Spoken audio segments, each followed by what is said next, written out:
Sunnybrook Smart Parenting. Be smart, be fun. Learning is smart, learning is fun. This is our 4th episode, and our topic is digital technologies, pros and cons in learning. My guests are Jap, Karen, Giselle, and Caritza. Thank you for coming. Now, what digital technologies do you use, Jap? I use smartphone. I have- Everything is there. Yes. I have a laptop. When you are doing assignments or homework or reading, what do you use? When reading po, I usually print po the article. But when I do my report na po, I use Microsoft Word. Good. Yeah. How much time do you use in digital technology every day? Oh Karen? my. I tried downloading the app where it gives you the hours. Yeah? I'm exceeding the limited time for today. So What is that app that is I recording? forgot what it's called. I think you're the one you who shared it shared to it to me. Uh-uh. Like it will go off it will alarm if you're exceeding the time. So Alright, what I did uh-uh. was all the social media, all the apps that I think are not important and wasting my time, parang I hid it in one tab. Yeah. It's like in the third tab of my Yeah. phone. So I don't That's a good see it. app to have. Yeah. Yeah, And what is the limit for yes. each day, for example? Parang matagal na po yung 2 hours. 2 hours? Yeah. Wow. So because I always exceed. The first time it just tracked your last week. Mm-mm. Parang my regular average rate was like 6 hours a day. 6 hours a So day. when it gave me that feedback, I'm like, oh my gosh. Yeah. I'm wasting so much time. 6 hours a day is Yes. about the Filipino average for social media. Yes. Yes. Because there's a survey, no? Yes. How about Giselle? Are you better than Karen, 6 hours? Probably. Because Uh-huh. well, in school, we usually use technology. So even in class, and I teach the grade school media team. So we use. Yeah. You have the excuse to use Yeah, we use teach media. And it's for young for children. kids. Wow. So use iPads. That school has such a course, media. Yeah. So in the dorm, probably you don't have much time for Well, I use laptop for 8 hours during my work. So, and then when I go home, so I would work for my thesis, and that's an additional 3 hours. 3 hours each I'm day on for the- your thesis? I know, yes, and then so I'll be in the computer for 11 hours 11 each hours? day. Yeah. Because you're not taking classes anymore. Yeah. You're not teaching, at least the audience should know. Otherwise, Yes. you are not sleeping na. 11 hours. The reason why digital technology is so popular is because it's a triple A machine. No? Triple A means accessibility, first A, affordability, and then anonymity. Yeah? So it's so accessible, everybody. Even in the Philippines, there are places where there's free Wi-Fi na, right? Yeah. Oo. Diba? At one time they said waiting shed for a bus, they will put free Wi-Fi. Is it happening or not yet?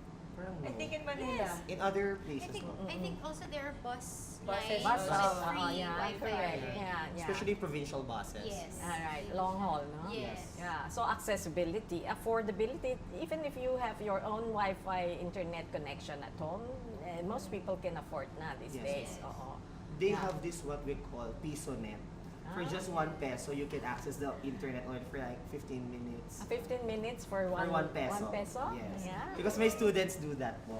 Ah, wow. All the time. They will say, pupunta kang PisoNet. What's that? 1 peso po, equivalent to 15 minutes of internet surfing.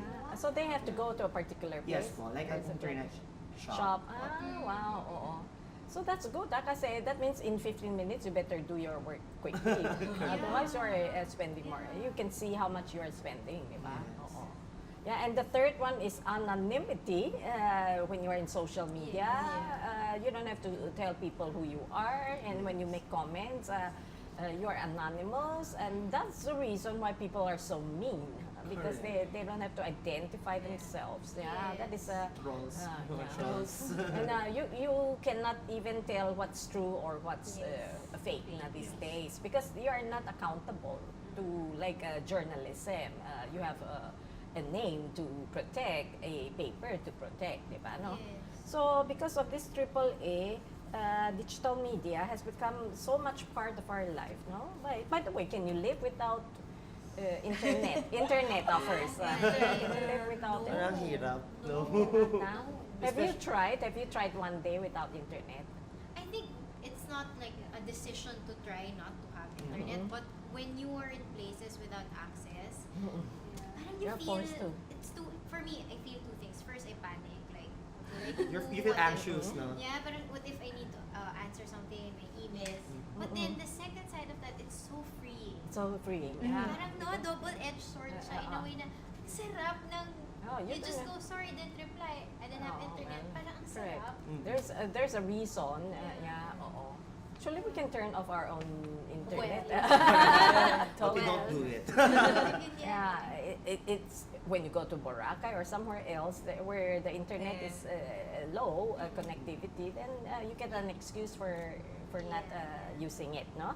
Now, so people would before we go into the cons of digital technology in learning, we have to understand the pros as well, the good things that internet has brought us. And I would have to admit that so much of our work is information gathering or reading and so on. This is the first thing that is important for us. And then the communication, so much of our communication with other people. And it's an educational tool because with the internet, now when you write your paper, you have a speller, grammar, correction. Prepositions. Preposition checker.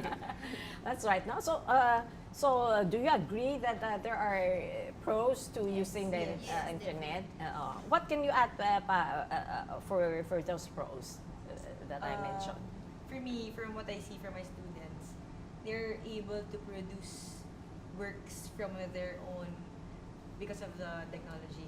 They're able to produce videos. Yeah, correct. Yeah. Unlike before, we can't do it as a child. Yeah. But now they can do that. Yeah. They make all the drawings there Yes. with the So- apps and so on. Yeah. And they have a wider Exposure. exposure to being more creative also in a way. Yeah, it helps. It helps. Yeah. But do they copy? But they It's- have to, that's what we need to really look Make at. sure, no? Yeah. Because with so much available on the internet, they can easily plagiarize Yes. or Correct. copy Yes. it. Yeah. Oh, but in creative media, that is very useful as well. No? In a short time, they can already create something. These days, di ba, the architects are not drawing from the boards. They are Yeah. doing Meron silang everything, yeah. something. Oo. AutoCAD. AutoCAD. Oo. Yeah, time efficient. Yeah, and you make your bulletins or magazines, the one that you use, using the internet and the in the It media. makes things faster actually. More Like for efficient. example, the one that you mentioned po, yung sa architecture, ganyan. Parang they have these apps that automatically compute based Yeah. on you just have to input some data about maybe the structure and then it automatically creates the 3D. So I think that one is time efficient nga din Very siya. good, very good. Cost Yeah, I efficient. observe a school that has the IB program, and they do this, yung Yes. home interior design, and they just put in measurements, Yes. specifications, happen. Yes. Yeah, So very. fast siya. Oo. Yeah, but I wonder if they will be poorer in math. So because they are very dependent on Yes. practice. Spatial The skills. geometry, they don't have to study na those things. No? So there's always a pro and then a con Yes. for everything. No? Now the cons, let me just mention 1, 2, 3, 4, 5, 6, 7, no? And see if your own experiences, you observe this, no? Attention, yeah? You will be reading something, your article, 10 minutes, and you are distracted already. Yes. By your text, by the Yes. Viber group, by the whatever. And you are looking, may bagong comments ba to your blog or what, and so on. So much distractions. Yes. And then you start to listen to music, and then you read other things, and then you forgot where you are at the first place, no? Oo. Considering that you are mostly millennials, right? Yes. Oo. Ano naman? Oo. Yes. And you had done typing before without. Have you ever lived at the time when there was no internet? Yes. When you were a Yes. student? Yeah, we were Yes. younger. You were young yet. So So, but people who are born these days, they never got the chance to really stay and read the book throughout and make it know. So their attention span is getting shorter and shorter. The fact that you can attend classes 3 hours, that's good. Okay pa ang attention. In the future, I'm afraid the students might not be able to do that Yeah. already. Did you already Actually, observe yes. your classes? Yeah. Oo. Or in our school, we try to limit. I know we have to adapt in some way to technology, iPad, laptops, but parang because of this nga, knowing about these things, parang I try to limit because one, it's hard to monitor what they're really doing if they Uh-huh. have gadgets, right? Right. Parang you can't police everybody. But they can bring the gadget to the school. No? Yes, they Uh-huh. bring it, but they have to surrender it. And then Right. when it's time to use, that's when the challenge comes in. Parang you don't know where they're looking. So what they do is, for example, they're required to bring a book. They have to read the book. Mm-mm. And it cannot be online. Mm-mm. Or ano. Because yun nga, I notice yung attention. Yeah, it's almost. They can finish a page if it's on Yeah. in the laptop. They've done actually research in U.S. College students. Their attention for reading a material, a difficult material, is only 8 minutes. Wow. So short. It's happened na. Oo. So can you imagine our children, grandchildren, so on? Yeah, How, yeah. And then, and they admitted that. How about your students, grade 4? Ako po, because they have access nga po, I usually ask them, oh, what do you do? Sir, nagpiso net, and ganyan. So, in class, I can observe po talaga na their attention is very limited. Yeah. That's why many of them are getting bored in class. Right. Kaya it's a challenge for teachers to be more animated, to be more interesting. Totoo. Kaya po, when you present lessons, you cannot just use before Manila paper, Yeah. but now you have to use like video.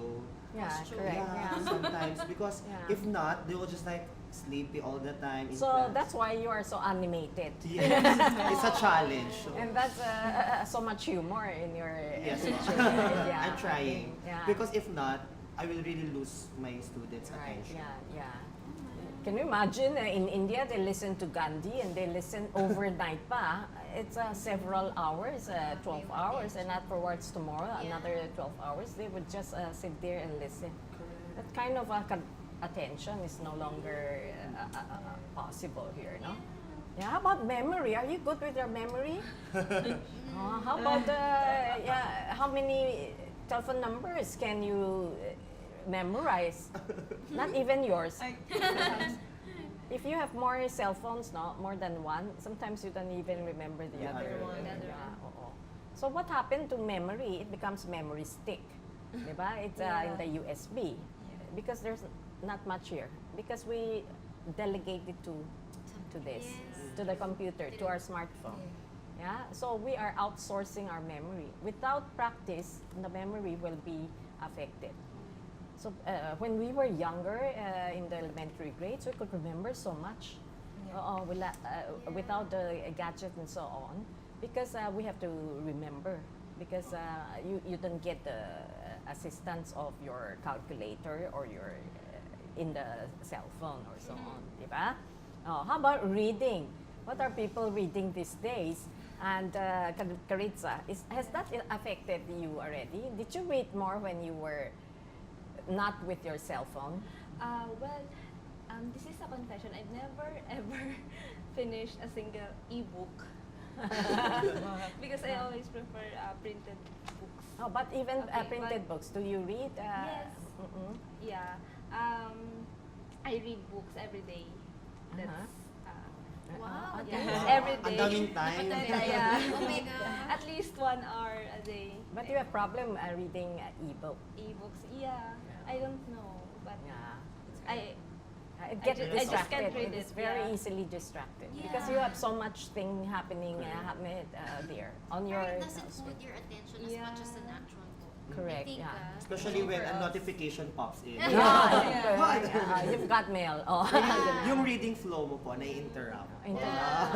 When it's interrupted, you forgot what happened in the pages. Yes. Ganun. So you have to go back again. Oo, yeah. Kasi walang physical marking. Yes. Physical writing, no?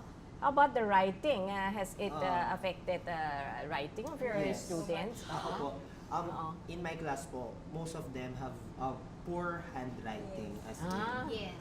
As in, even spelling po is, Mm-mm. spelling is affected because when they write na po, Oo. there's no autocorrect. Correct. So yeah, when yeah. they write na, oh my gosh, ano nang nangyari sa spelling? Sometimes, yeah, oo. So, Because our cell phone is autocorrect. Autocorrect. Yes, yeah, oo. even in Word, di ba? In Microsoft Yeah. Word naman. Right, yeah. It automatically corrects. Pero po in writing na, besides the handwriting, their spelling is also affected. Yeah, that's true. That's true. Yeah. And not only that, even the organization of their ideas and so on, they will not take time to do that because they are plagiarizing other people's. It's Yes. quicker that way, no? Copy Alright. paste. Yeah, copy paste so much, no? So even in my PhD class, I asked them to do journaling. And what they did was, they had this Cattleya notebook, remember? I mentioned that.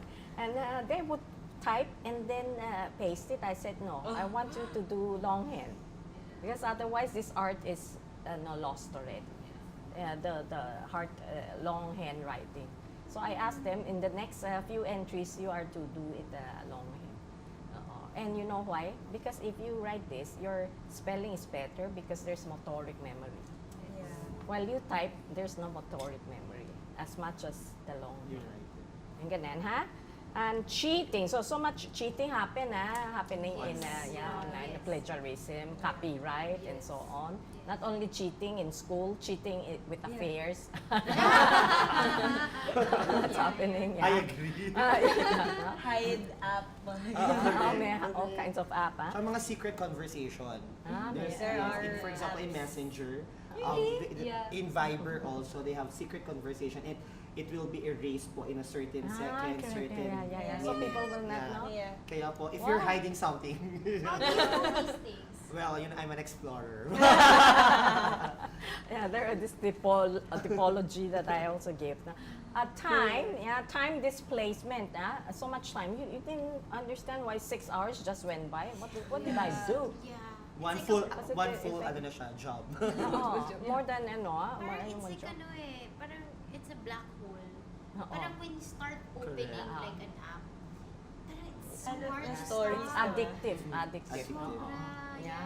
yeah. And I think na kung ako, like, I live in a time there's no internet and then now, I still get home if I don't call on myself consciously. Sometimes I think, then it's more difficult for my students now who were born into that era. yeah, Parang they oo. don't know anymore of another, life. Right, yeah. They are the Generation Z these Yes. people.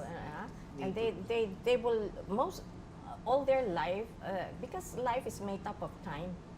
And if time is made only for social media, you lost half of your life into the social media.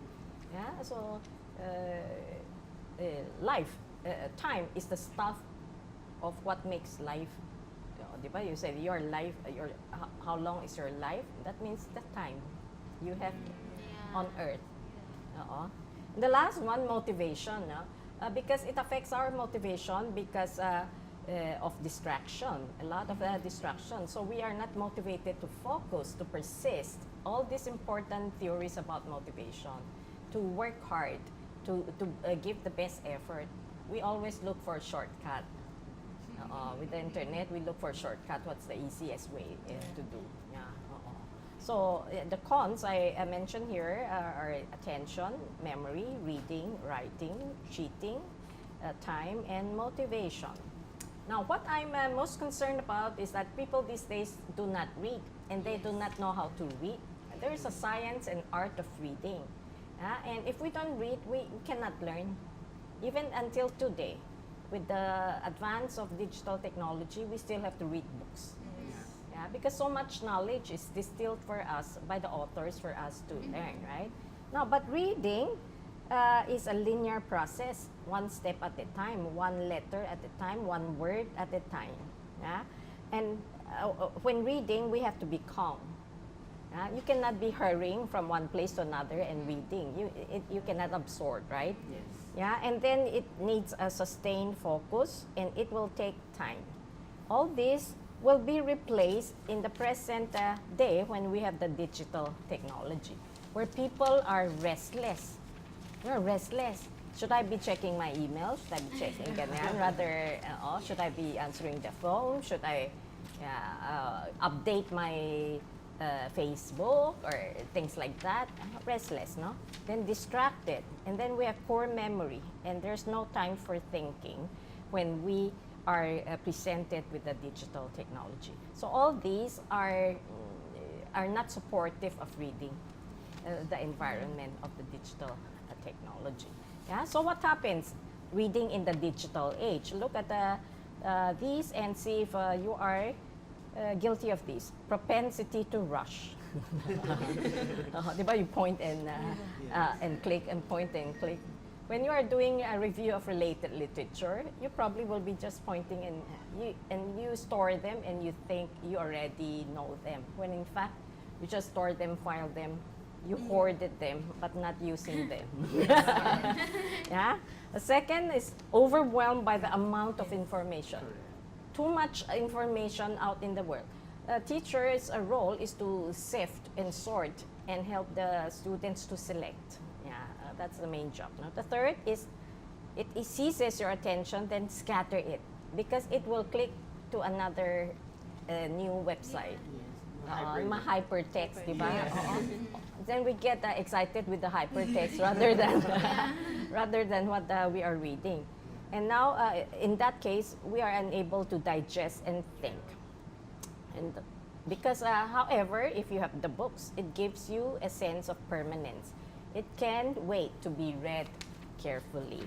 Okay, so do this happen to you? Are you already what do you call this, guilty or influenced by the digital technology such that you tend to rush and you are overwhelmed, you cannot digest, and your attention is scattered? Now, tell me some of your experiences lately while you are doing your homework. As a student, when you said that the teacher's role is to sift information, as your student, we're lucky that you're really able to Thank you. get the important information.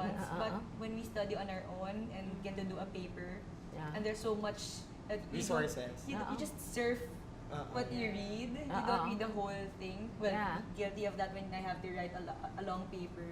So just read the first part because you're in a hurry to get a lot. You just read the abstract information and then Shortcut, there's so much no? you don't know where to start. You don't even know where to start. So Yeah. it's an important skill that we actually need to. Right, yeah. So, how can you help your students? Some of your students are still quite young, di ba? To be still reading, whether it's in ebook or hard copy, that will not affect their being distracted. Ako po in class, since I already started to collect books, we have Dear Dad time. Drop everything and read, discuss and digest. So there's, for example, an hour. Talaga? Yes. That's good, There's an hour in our, for example, we have free time. I will tell the class, it's Dear Dad time. Get whatever book you want from the collection that we have. Then they will read it. Then I will tell them, look for a new word, or if you have a trivia, then after that period, one student or two students will volunteer in front to share a new vocabulary word or a trivia. Yeah. So You that's have what I lots do of for in good class. practices there, huh? Yeah. And why is it that Dear Dad? Is it a dad? Pero po during my high school days po, one of my teachers introduced that to us, Dear Dad. Then I remembered it, and I told myself, when I become a teacher, I will do it also because I enjoyed it a lot. Wow. He probably, or she had probably learned it from her father. Maybe. reading. Okay, Dear Dad. Yeah. Kasi may Dear Abby, this kind of, Dear Abby is the column in the newspaper. column, yeah. Yeah. So how do you help yourself not to be too distracted when you're doing your work or reading, and not to be distracted by the digital technologies? Tell us some of your good habits kaya, if any. Ako na po sa bad habits later. Bad habits first. Ako po talaga, I'm very distracted po. Because typology of yeah. addict. I'm a Facebook addict, guilty of that. And You are so interested in other people's lives or what? I just love scrolling and looking stories. Lalo na po when there are new trends. So I try to look on Facebook and so when I am reading, parang maya nag-scroll na naman ako. So Can you turn that off? it's hard. Intrinsic. You have to clear all, di Yes, ba? challenge. Clear. Challenge talaga siya. Oo. Especially when you get used to it. No? My daughter had a tip because she's a writer. So when she writes, she blacken everything. Yeah. Nothing is shown, the icons and so on. She will not know that. She will not know there is a message coming or ganyan and so on. Yeah. Airplane mode na. Airplane yeah. She's about your age, so I think that yeah. Now, so you look at what had become of reading instead of scuba diving, where you get the most deepest things. People go into snorkeling. Snorkeling is already surface, but more problematic is people who just surf from one place to another. So from scuba diving to snorkeling to surfing na. Oo. When there are books that had to be respected and read well and so on and digged out and so on. Yeah? So these days, most millennials are living in what you call the CPU. It's not it's continuous partial attention. Continuous partial attention, not full attention. And these are the characteristics. Artificial sense of constant crisis. Wow, like every minute is a crisis. It is stressful. Yes. And that will increase your stress level with constant crisis. Second, compromise ability to reflect, think creatively, and make decisions. Yes. Because you are affected by how other people decide, not from you, but from other people, because you are so carried away. The third is we are so accessible, we are inaccessible. You are not giving enough full attention to people you love. Because you are accessible to everyone else, but not. Correct. Yeah. And then you have a split attention because you are doing so much multitasking. I hope it's not split personality as well. Yeah. And number 5, you need constant stimulation and entertainment. You have to be entertained 24/7. Yeah. Oo. Kung walang stimulation, wala na. You cannot stay alone. Cannot stand silence or solitude. And then you have extreme social connectivity, but not true friends. But not true friends, yeah. Friends are still people you need to be together, face to face, and attended classes for one semester under Dr. Cuba. Difficult. Attending practical. Quality over quantity. Few but true. Yeah, so can you still stand to be alone? Do you like your aloneness, silence, and so on? Yeah, ako I love my own company.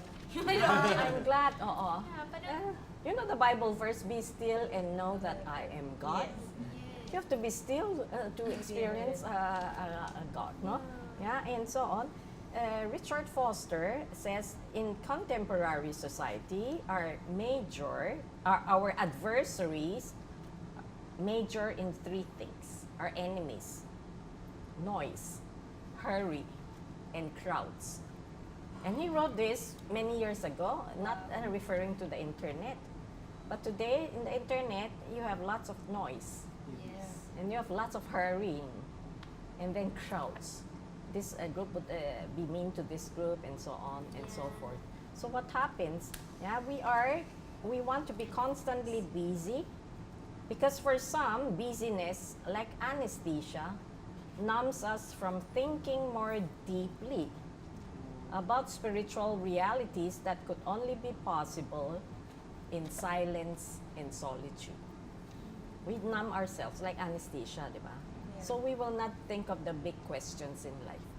It's always the small, trivial questions that we get carried away every day. And then we don't know where we're going, who we are, and so on and so forth. So I hope that by looking at our use of the internet and the digital technology, we can reflect once in a while whether we can live without internet, yeah, and see, test ourselves, experiment with ourselves. Some days fasting is Yes, now in the yes. huh? Social media fast. So, I'll do that. Even for maybe 2 hours. Yes. Slowly but Minsan surely. from this Yes. from this 10 maybe 9 to 11, no social media or whatever time you would decide. No. Yeah. So you can Yeah. still Yeah, look. Minsan, yeah. may app talaga. I have in my phone. So You you look can at- look at your family members pa. These days we're not looking at faces. Yes. We're looking at this and we forget the face, how they look now. Yeah. So for example, dinner time, no. Yeah, Internet. gadget-free dinner. Gadget-free. Respect the people around you. Yeah. Yes. Because they are there, but you are more interested in whoever is it there. Yeah. Okay. So this how is the work that I have here is that how do digital gadgets rob us of our time? Think of that question. How do digital gadgets rob us, stole our time, no? Rob us of our time? And I'd like people to think more carefully how they use the digital media. Not only that, but also how they model, parents, how they model good media use for their children. Okay? And that has been our 4th episode, Digital Technologies, Pros and Cons in Learning. This has been Dr. Grace Koo. We'll see you next time.